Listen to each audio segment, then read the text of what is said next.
Bueno, ahora sí, podemos arrancar entonces con la invitada de hoy, que es la doctora María Elena Úcar, que, como ustedes saben, es médica especialista en diagnóstico por imágenes en pediatría, es jefa de la unidad de tomografía del No, Hospital de Niños de La no Plata. soy más jefa, soy soldado Bueno, no raso. importa.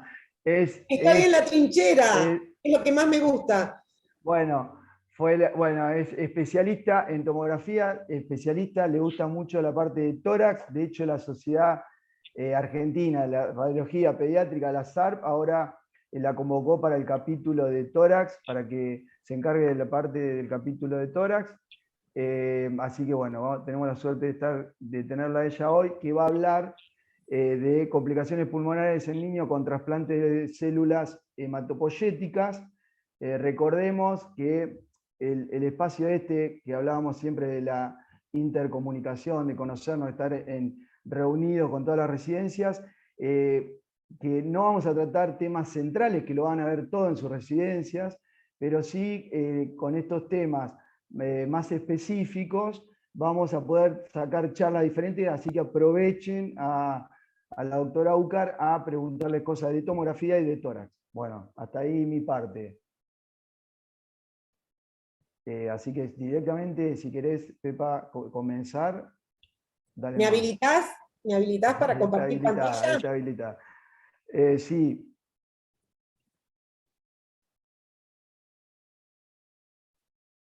a ver. Vos tenés ahí que dice Sí, compartir pero pantalla. dice, me aparece un cartel que dice, el anfitrión inhabilitó la función de compartir pantalla a los A ver, participantes. bien, ahí está. Entonces, Ahí estamos. ahí está.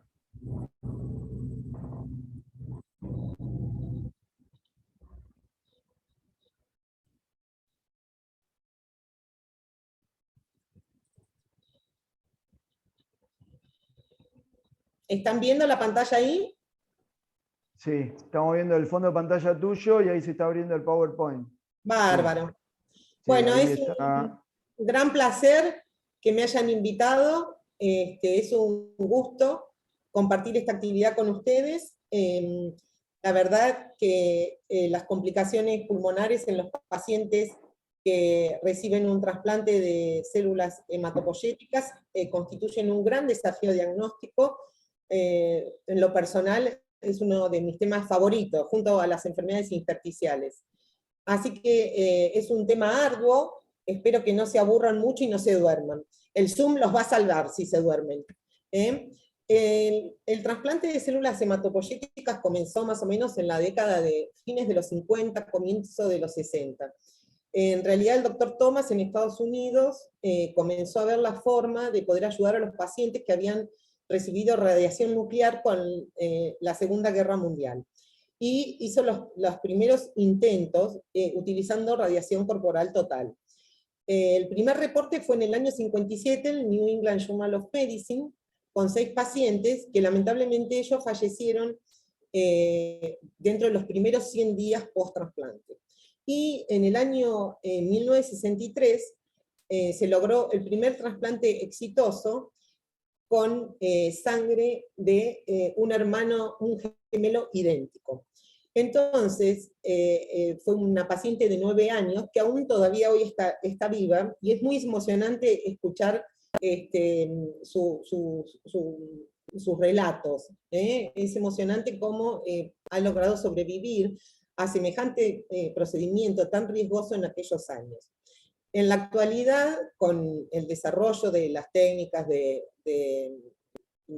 detección de HLA, se ha abierto el abanico de las posibilidades de trasplante, y por eso actualmente no se utiliza más el término trasplante médula ósea, sino de células hematopoyéticas, porque además de la médula ósea se puede recibir trasplante de sangre periférica y trasplante de cordón umbilical. En la actualidad existe un banco mundial de donantes en donde hay más de 39 millones de donantes. Y si uno ve el listado actualizado justamente en el día de ayer, lo revisé, se actualizó el número de donantes por países. Nosotros en Argentina tenemos 265.000 donantes. Cuando yo vi ese número, digo, con tantos millones que somos muy pocos en proporción de los donantes. Entonces, creo que también una función de nosotros como médicos es fomentar que la población sea donante de médula ósea, porque puede salvar a muchos pacientes. Bueno, el aumento de las indicaciones para realizar el trasplante excede a las enfermedades malignas, como ustedes saben, también se utiliza en inmunodeficiencias primarias o en enfermedades metabólicas. Esto ha hecho que se hayan desarrollado mejores drogas, mejores protocolos, distintos procedimientos, entonces la sobrevida de estos pacientes es mayor. Pero así como la sobrevida de los pacientes es mayor, también es el número de complicaciones mayor. Durante esta presentación vamos a tratar de analizar las complicaciones pulmonares luego del trasplante de células hematopoyéticas, revisar los hallazgos de imágenes más frecuentes y discutir cuál es el rol de las imágenes para el diagnóstico de estas entidades.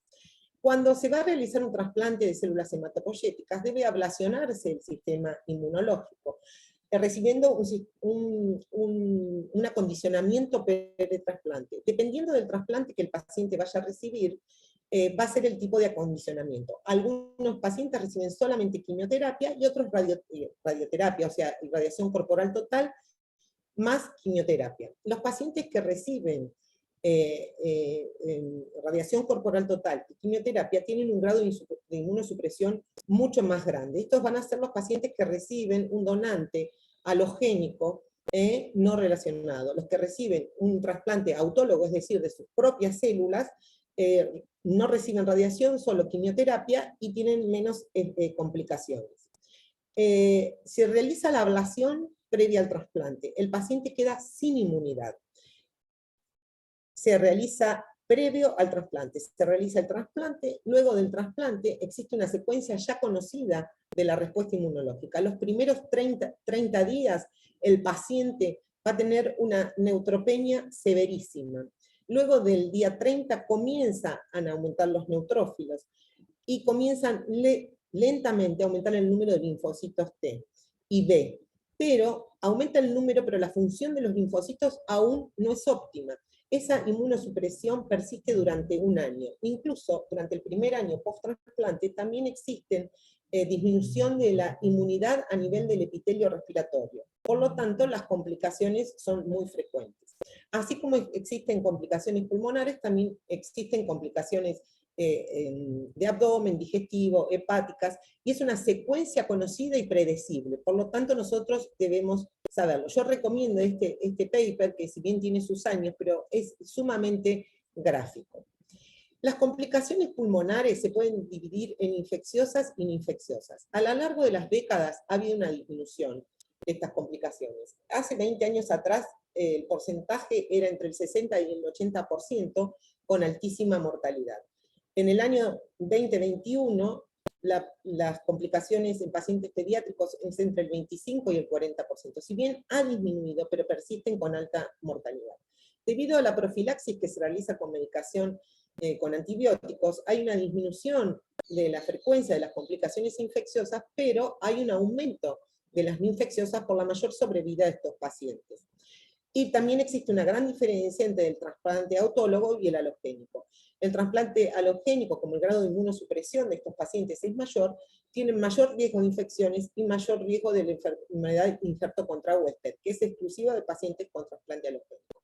Cuando nosotros nos encontramos ante el desafío de colaborar con los médicos clínicos para hacer un diagnóstico y ayudar al paciente que recibió un trasplante de células hematopoyéticas, lo esencial es conocer en qué instancia está el paciente. No son las mismas las complicaciones en los primeros 30 días con una neutropenia severísima que en los primeros 3 meses o posterior a los 3 meses. Tanto en las complicaciones precoces como en las complicaciones tardías, tenemos que tener en cuenta cómo estaba el pulmón previo a recibir el trasplante.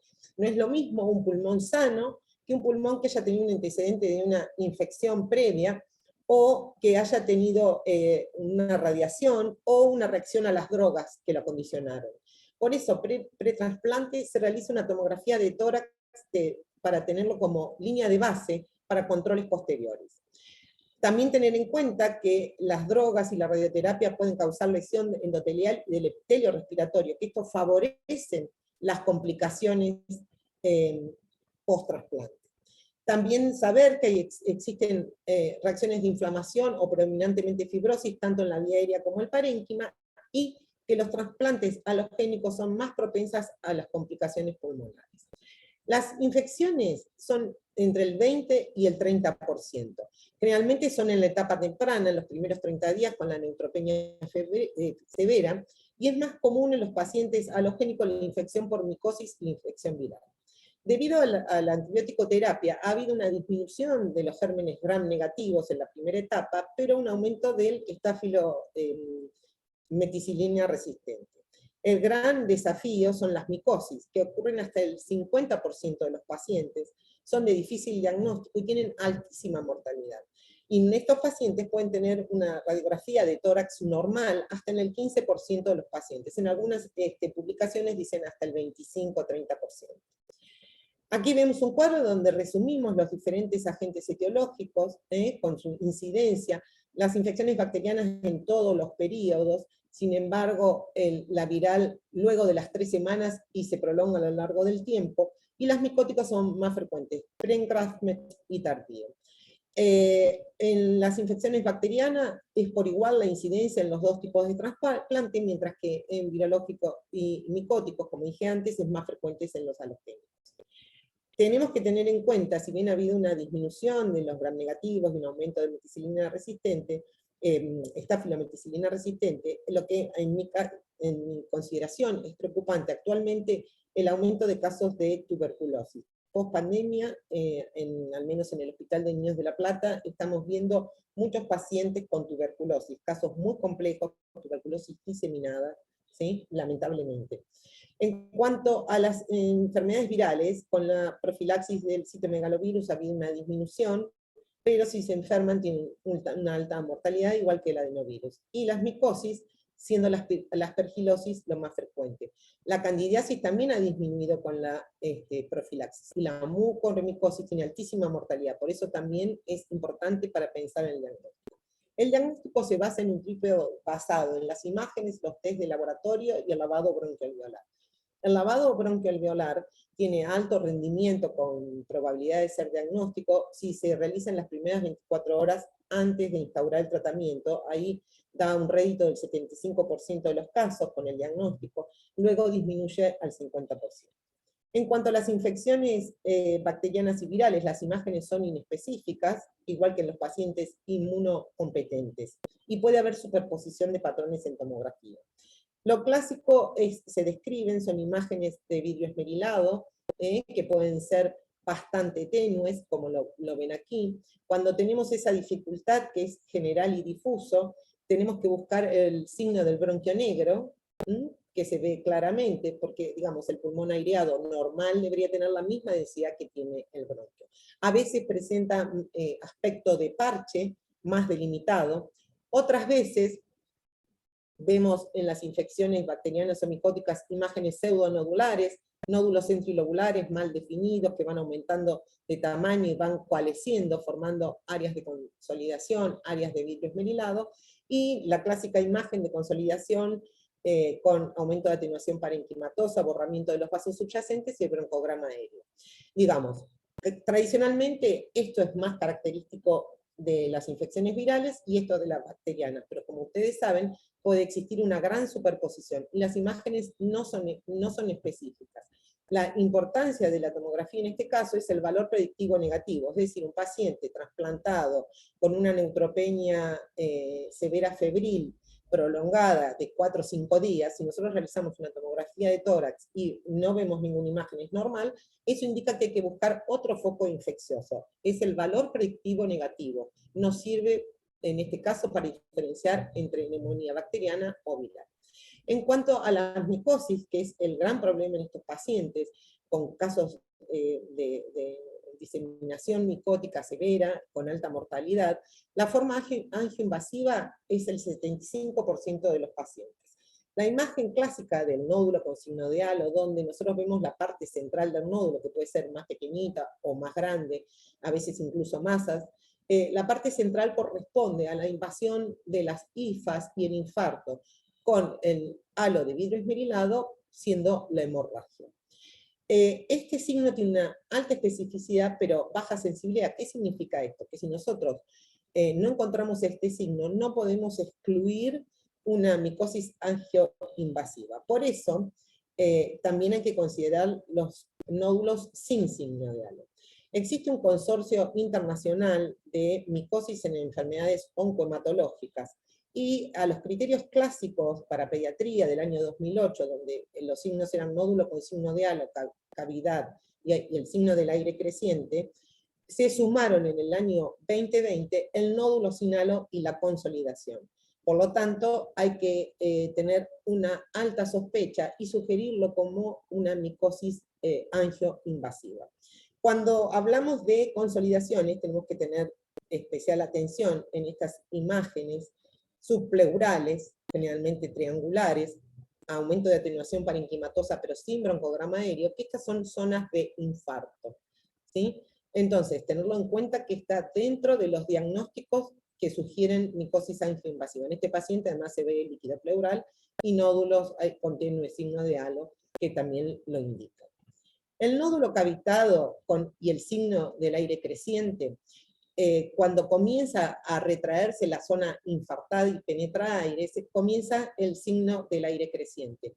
Esta cavitación es progresiva, primero queda con pared gruesa y luego con pared fina. Este fenómeno se ve en 2 a 3 semanas de comenzado el tratamiento, cuando hay un aumento de neutrófilos.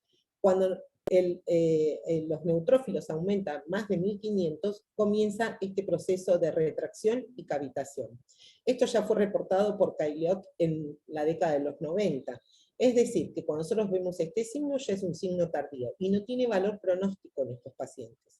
Se ve menos frecuente que en los adultos, en pediatría solamente el 25%, en los adultos en el 40%.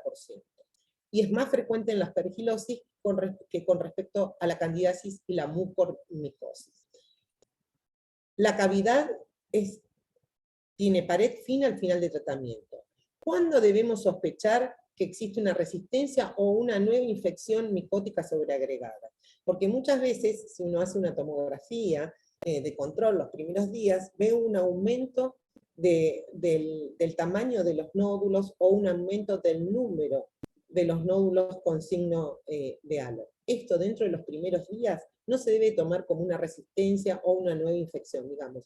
Aún pacientes adecuadamente medicados y con respuesta adecuada al antimicótico pueden tener este aumento de nódulos.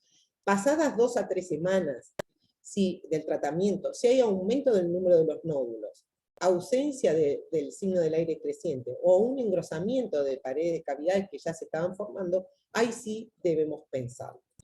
En cuanto a la micosis broncoinvasiva, es mucho menos frecuente, en el 25%. Las imágenes pueden ser de engrosamiento peribroncovascular, imágenes nodulares, centrilobulares mal definidas, o una diseminación con nódulos centrilobulares bilateral, difusa. A veces los nódulos son más tenues y forman áreas de consolidación. En estos casos, el lavado broncoalveolar tiene más rédito diagnóstico que la angioinvasiva. Pero nosotros desde las imágenes podemos orientar el diagnóstico. Un diagnóstico diferencial que está siendo cada vez más frecuente y que tenemos que tener en cuenta es la mucormicosis. En líneas generales, los pacientes se presentan con enfermedad sinusal, que es lo más frecuente, más compromiso respiratorio. Se da más frecuentemente en pacientes con profilaxis con voriconazol, y hay que tenerlo en mente porque tiene una altísima mortalidad, y es el principal diagnóstico diferencial de la aspergilosis angioinvasiva. En la TC se observa inicialmente vidrio esmerilado peribroncovascular, que luego progresa a consolidación, masas y nódulos. Generalmente afecta más los lóbulos superiores. Cuando tiene más de 10 nódulos y líquido pleural es altamente sugestiva. Pero otro signo tomográfico que tenemos que tener en cuenta es el signo del halo reverso. El signo del halo reverso había sido descrito originalmente para la neumonía organizativa, pero su especificidad fue variando a lo largo de los años porque se vio en otras entidades. Entonces, en la neumonía organizativa, el signo del halo reverso tiene una pared fina y el centro generalmente es de pulmón normal o un tenue vidrio esmerilado. En el caso de la mucormicosis, está presente en el 54% de los casos, a diferencia de la aspergilosis solamente se ve en el 6% de los casos. En la mucormicosis tienen pared gruesa, vidrio esmerilado y reticulación central. También sufre la evolución de retracción y el aire creciente, para luego, finalmente, tener una imagen fibrótica que a lo largo del tiempo se resuelve. En mi experiencia personal, no he visto en pacientes con trasplante de médula ósea este signo, he visto compromiso de lóbulos superiores con extensa consolidación. Cuando nosotros vemos el signo del halo reverso, tenemos que tener en cuenta que en nuestro medio, con el aumento de la tuberculosis que nombré anteriormente, si nosotros vemos un signo de halo reverso con engrosamiento nodular de la pared y nódulos dentro del vidrio esmerilado de la zona central, altamente probable que sea una tuberculosis. Bueno, en cuanto a las complicaciones pulmonares precoces no infecciosas, dentro de los primeros 30 días tenemos algunas entidades, donde el edema pulmonar es lo más frecuente, que ahora lo vamos a ver más adelante. La hemorragia alveolar difusa es una entidad que se puede dar en cualquier periodo de post-trasplante, se presenta con una alta mortalidad hasta en el 70% de los casos. Los pacientes presentan dificultad respiratoria abrupta y raramente tienen hemoptisis. Las imágenes son inespecíficas, pero debemos sospecharlo. También tenemos el síndrome respiratorio Perry-Engraftmet y el síndrome de neumonía idiopática. Luego de los 30 días y hasta los 3 meses, el síndrome de neumonía idiopática, que ahora lo vamos a ver, la enfermedad de injerto contrahuésped agudo, que es poco frecuente en pulmón en la forma aguda, y el síndrome trombocitolítico pulmonar, que se da exclusivamente en los pacientes con trasplante halogénico con enfermedad de injerto contrahuésped. No he tenido la experiencia de ver el síndrome trombocitolítico pulmonar en los pacientes que he evaluado. Esta es una entidad que fue descrita inicialmente en pediatría, en donde los monocitos condicionan trombosis de pequeños vasos y medianos vasos en pulmón. Las imágenes son inespecíficas, consolidaciones subpleurales como cualquier otro infarto y mucho vidrio esmerilado. El edema pulmonar se genera generalmente entre las 2 y las 3 semanas del trasplante por un aumento de la permeabilidad capilar o hidrostático. Es igual de frecuente en pacientes halogénicos con trasplante halogénico o autólogo y tienen buena respuesta al tratamiento. Las imágenes son características como cualquier edema pulmonar, pero no son específicas, o sea, no me permite decir si es por aumento de permeabilidad o hidrostático o hacer otros diagnósticos diferenciales. Los signos tomográficos son el espesamiento de los septos interlobulares, es un engrosamiento liso de los septos interlobulares, hay aumento del tamaño de la vasculatura pulmonar, a veces hay aumento del intersticio peribroncovascular, líquido pleural y cardiomegalia. La cardiomegalia orienta bastante. Estos pacientes tienen buena respuesta al tratamiento y la tomografía en realidad no sería una indicación. Se realiza la tomografía, el diagnóstico es clínico, y se realiza una tomografía cuando hay dudas con otras entidades del periodo agudo. El síndrome de neumonía idiopática es un grupo que abarca muchas entidades que pueden afectar tanto el parénquima pulmonar, la parte vascular o la vía aérea. La American Thoracic Society en 2011 lo definió como una injuria alveolar difusa con distrés respiratorio, pero tiene que estar en ausencia de infección concomitante, sobrecarga de fluidos, problemas cardíacos o disfunción renal. Una vez excluidas estas entidades, podemos recién empezar a investigar el síndrome de neumonía idiopática. Es más frecuente en el trasplante halogénico, hasta en el 15%, y tiene alta mortalidad. Sin embargo, en los autólogos es menos frecuente, más tardía y tiene mejor pronóstico. Realmente es un desafío diagnóstico todas estas entidades porque las imágenes son inespecíficas, siendo el vidrio esmerilado extenso lo más frecuente, y algunas con consolidación. Y como dije antes, la neumonía organizativa criptogenética tiene el signo de halo reverso que nos permite orientar un poco más el diagnóstico. Este era un paciente masculino de 10 años que comenzó con disnea, rash y fiebre. es un síndrome respiratorio peri-engraftment que se da en el momento de la recuperación de los neutrófilos. Es mucho más frecuente en el trasplante autólogo. Existe una tormenta de citoquinas porque se liberan sustancias proinflamatorias durante el momento que se injertan las células. Existe una filtración capilar difusa, entonces estos pacientes tienen aumento de ganancia de peso, pero los signos clínicos más importantes, además de dificultad respiratoria, es una erupción cutánea de más del 25% de la superficie corporal de la piel y fiebre. Las imágenes presentan imágenes inespecíficas con extensas áreas de vidrio esmerilado, otra vez el signo del bronquio negro, que siempre nos va a ayudar, que en pediatría es muy importante tenerlo en cuenta, porque muchos pacientes no pueden colaborar, y como vemos acá, estas imágenes fueron tomadas predominantemente en expiración, entonces uno dice, bueno, ¿cuánto es realmente de afectación del parénquima pulmonar o de efecto por la expiración? Pero la presencia del signo del bronquio negro nos ayuda para interpretar el vidrio esmerilado. Los diagnósticos diferenciales son el edema pulmonar y el síndrome de distrés respiratorio agudo. Esta entidad tiene buen pronóstico y generalmente tiene una resorción espontánea o secundaria a los corticoides.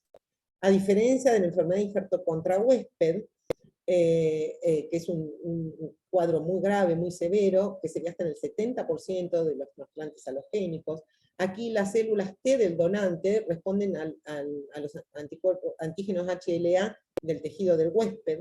Hay una tempestad de citoquinas que va a la destrucción del tejido target, ¿sí? Es poco frecuente en pulmón, muy poco frecuente en pulmón, es mucho más frecuente en hígado, piel y gastrointestinal. Los hallazgos de tomografía son inespecíficos. En este paciente vemos extensa afectación bilateral, difusa, con extensas áreas de consolidación en parches que van confluyendo, algunas tenues áreas de vidrio esmerilado con crazy pain, ¿sí? En cuanto a las complicaciones pulmonares tardías, es decir, más allá de los 3 meses, las no infecciosas, la gran entidad es la enfermedad de injerto contra huésped crónico, que es la complicación más frecuente exclusivamente en el trasplante alogénico, lógicamente, que son pacientes que tienen que estar con un grado de inmunosupresión muy alta, se ve hasta en el 50% de los casos.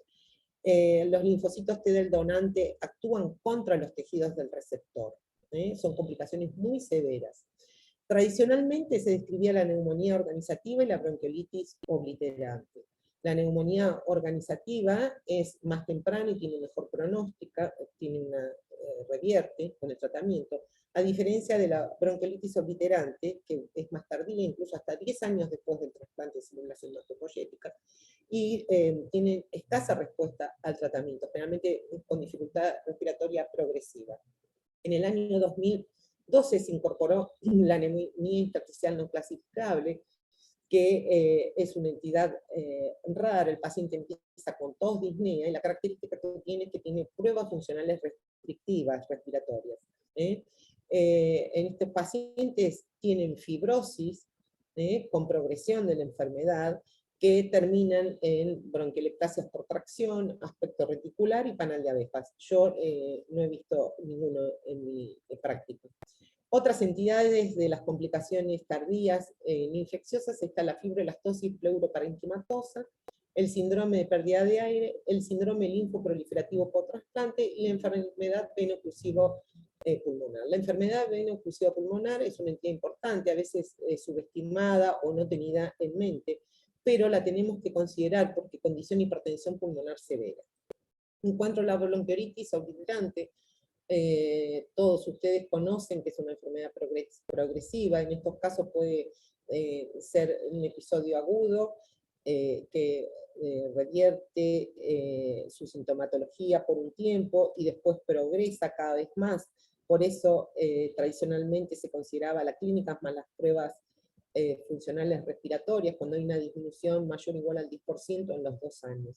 Desde el año 2014 se considera la tomografía como uno de los tips diagnósticos, junto con la clínica y las pruebas funcionales respiratorias. Los cuadros de bronquiolitis obliterante se ven generalmente en el primer año luego de un trasplante alogénico. hasta casi cercano al 10% de los pacientes pediátricos lo pueden tener. Esto es un porcentaje parecido al que presentan los pacientes adultos, con una mortalidad del 38%. Los factores de riesgo son la enfermedad de injerto contra huésped, el metotrexate y una infección viral. Los signos tomográficos característicos son presencia de bronquiectasias, como vemos aquí, incluso periféricas, el engrosamiento peribroncovascular, pero el sello diagnóstico lo dan estas áreas de atenuación en mosaico, donde vemos una disminución de la atenuación del parénquima con disminución de la vasculatura.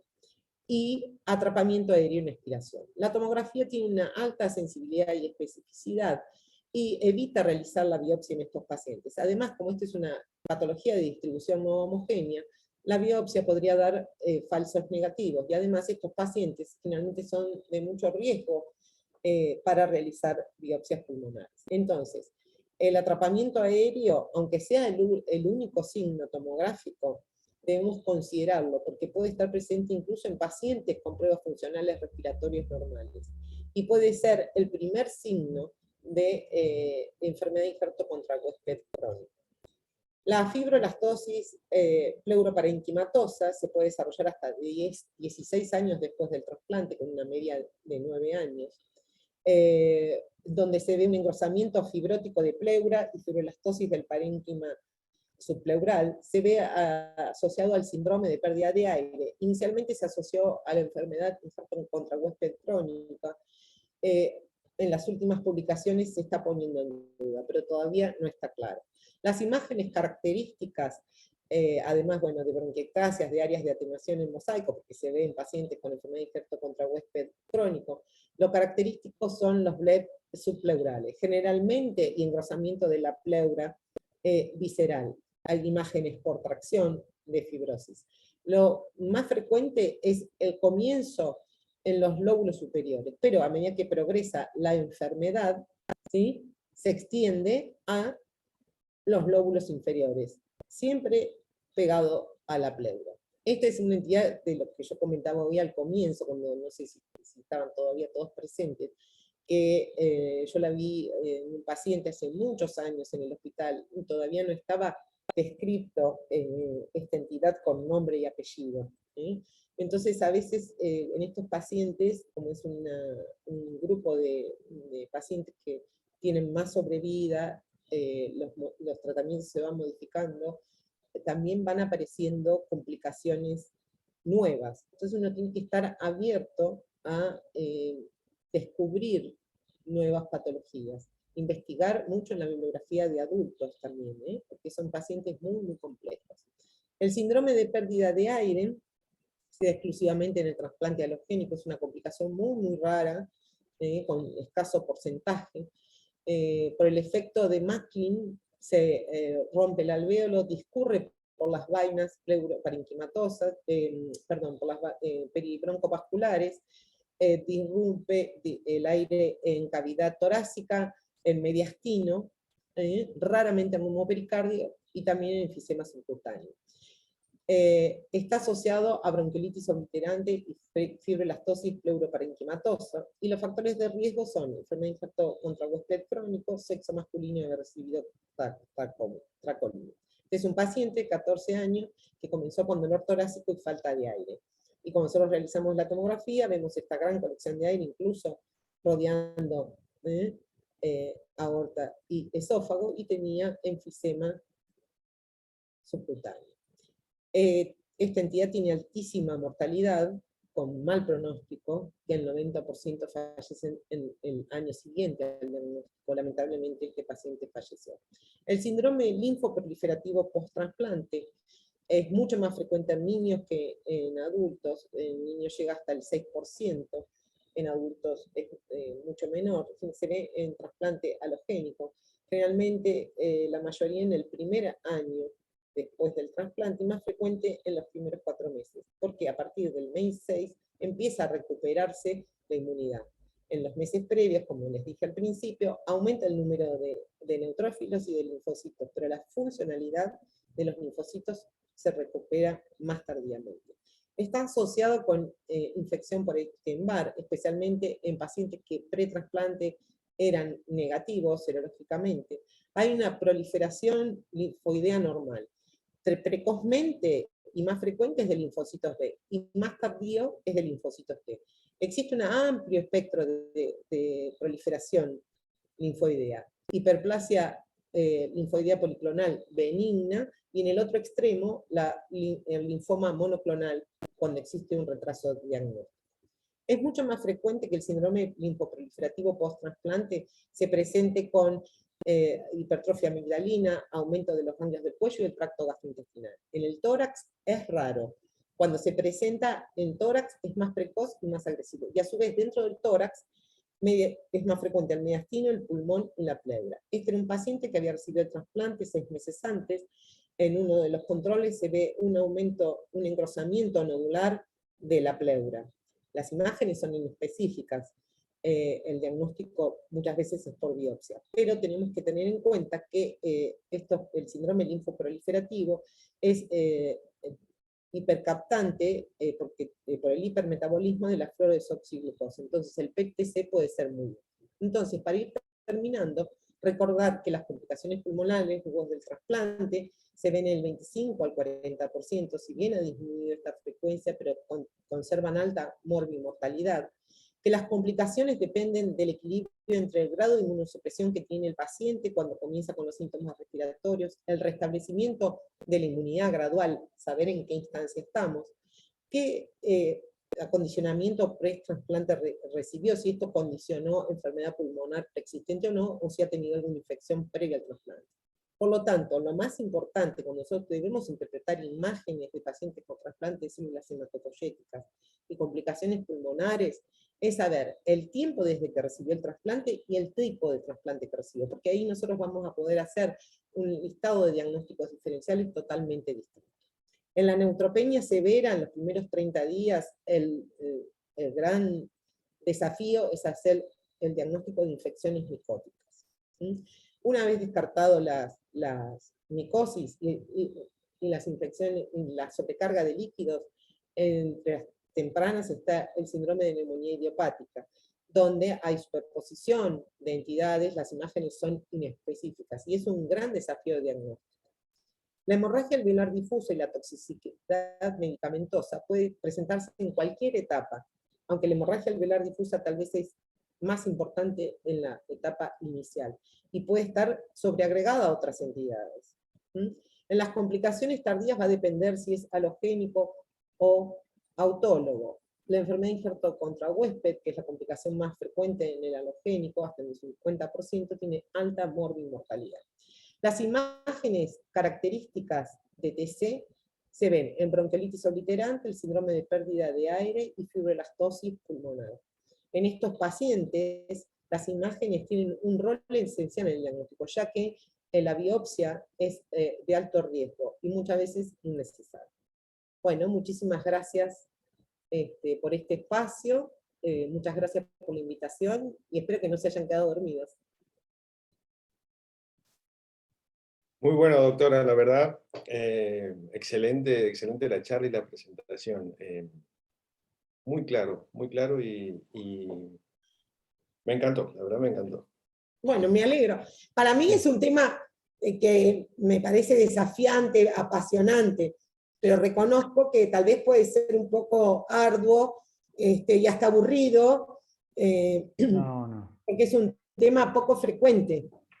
Sí, bueno, pero para mí es espectacular, nivel, imágenes y presentación, nivel de congreso internacional. Para mí los chicos después nos dejan los comentarios y van a ser súper positivos, porque también aspiramos un poco a los hospitales de alta complejidad como en el Garrahan, que hay, y como en el Niño y como en el Gutiérrez, que hay trasplante de médula ósea, que esto, yo creo que esto en un libro no lo encuentran. Así que cuando tengan que ir a buscar información, eso es lo bueno, dejar esto grabado, que puedan acceder a este tipo de charla y van a encontrar un montón de información, más allá de que, como siempre decimos, que los que presentan en este espacio siempre quedan vinculados con los residentes para recibir cualquier tipo de pregunta, sugerencia, de cómo abordar un caso, de cómo seguirlo, y que conociendo a la doctora Ucar no va a tener ningún inconveniente de hablar con ustedes. No sé No. quién quiere agregar algo. No, de todos modos, la gente del Garrahan tiene a la doctora Risi, que tiene muchísima Sí, experiencia, así que tienen fácil acceso a información de primera mano.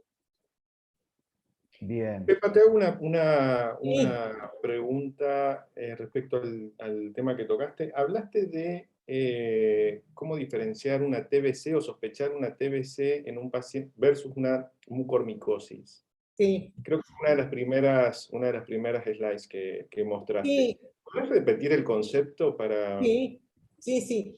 Que lógicamente me referí cuando estaba hablando del signo del halo reverso. Sí, Lógicamente que los pacientes con trasplante tienen los signos tomográficos de cualquier tuberculosis, ¿sí? Es decir, si tiene una diseminación broncogénica, son nódulos centrilobulares, engrosamiento peribroncovascular. También pueden cavitar, lógicamente, su foco primario. Pero en el signo del halo reverso, ¿sí? Que como dije, primero se había descrito para la neumonía organizativa, luego se vio que no era específico de esta entidad, que se podía ver en otras patologías pulmonares, incluidas las infecciones. El signo del halo reverso en la mucormicosis tiene una pared gruesa y en su interior tiene vidrio esmerilado y reticulación. Sin embargo, en la tuberculosis, esta pared también es gruesa, pero tiene nódulos. Lo mismo que en el centro, al vidrio esmerilado se agregan nódulos, ¿sí? Esto es un signo que a veces no es tenido en cuenta, así como la tuberculosis, ese aspecto nodular también lo puede dar la sarcoidosis. Lo que pasa es que nosotros en pediatría tenemos mucho menos sarcoidosis que en los pacientes adultos. Hay una publicación muy interesante por el doctor Edson Marchiori, que es un radiólogo torácico de Brasil, que es un monstruo, que tiene miles de publicaciones en revistas de primer nivel, a quien tuve el privilegio de conocer, y les paso el dato. La Sociedad Radiológica de Río de Janeiro tiene un canal de YouTube y una página, y todos los días miércoles el doctor Marchiori presenta clases y casos, que si bien es patología de adultos, pero él tiene una capacidad docente tan excelente que es absolutamente aprovechable por quienes hacemos pediatría. Bueno, ellos en Brasil tienen muchísimos casos de tuberculosis, y la publicación de él es muy interesante sobre las imágenes nodulares en el signo del halo reverso. perfecto. Muchísimas gracias. Bien. Después te vamos a pedir que nos pases el link, así lo vinculamos a la clase en YouTube de este doctor también, así nos podemos... No, sí, lo que pasa es que creo yo que van a tener que pedir autorización a la sociedad Sí, sí, sí, eso brasilera, hay que pedir autorización. a la, Sí, a sí, la eso hay que Sociedad pedir Brasilera autorización. de Río de Janeiro, de Radiológica de Río de Sí, Janeiro. sí, Perfecto. bien. Pasé el dato Bueno, informalmente para que todos los que quieran acceder puedan ingresar. bien, perfecto, perfecto, entendidísimo. Si Pero les hay que tener... parece, voy a... Hola, ahí se entrecortó un Hola. poquito, ¿me escuchan bien? Ahí está. Si les parece, voy a detener la grabación para interactuar un poquito más, si tenemos 5 minutos, con los chicos de la residencia, uno cada uno, que queríamos dejar por un lado activada esta charla y por el otro unas consultas más de la residencia. A ver si tengo